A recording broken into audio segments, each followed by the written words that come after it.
double tap mobile screen to on or off. Go to settings.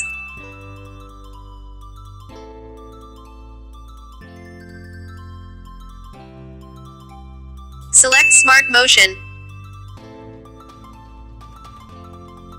Click on Smart Turn On or Off Screen. Now turn on, double click to light, and double tap to turn off screen.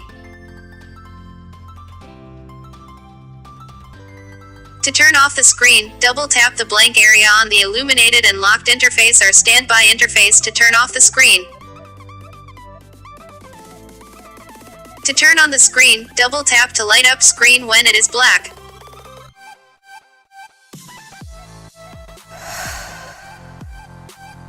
This will also increase your mobile power button life.